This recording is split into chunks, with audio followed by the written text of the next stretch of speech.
अस्सलाम वालेकुम नाजरीन, मैं हूं करम नाज प्लीज। मैं हूं मलिक अली अहमद और आप देख रहे हैं सिटी 24 न्यूज। आइए नजर डालते हैं आज की अहम खबरों पर।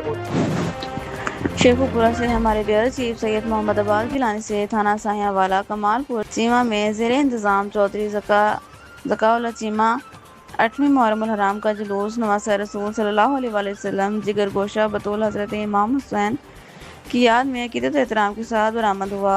जुलूस अपने मुकर्रर रास्तों से होता हुआ इमाम बारगाह में इख्तिताम पसीर हुआ। जुलूस में ग़ज़ादारों की बड़ी तादाद शरीक हुई, जिन्होंने नोहा ख्वानी और मातमदारी के ज़रिए हज़रत इमाम हुसैन और शहदाए करबला को खिराज अक़ीदत पेश किया। जुलूस के रास्तों पर जगह जगह टेंट लगाकर साया इंतज़ाम किया गया, जबकि ग़ज़ादारों के लिए मीठे पानी की सबीलें भी कायम की गईं और लंगर का वसी इंतज़ाम किया गया। सिक्योरिटी के हवाले से ADPO फैसलाबाद की हिदायत पर थाना साहियावाला SHO आफ्ताब वसीम ने सख्त हिफाजती इंतजाम किए। जुलूस के तमाम रास्तों पर पुलिस नफरी तैनात रही, जबकि अमन व अमान बरकरार रखने के लिए फुल प्रूफ सिक्योरिटी प्लान पर अमल दरामद किया गया। इंतजामिया और पुलिस की जानिब से जुलूस की मुसलसल निगरानी की जाती।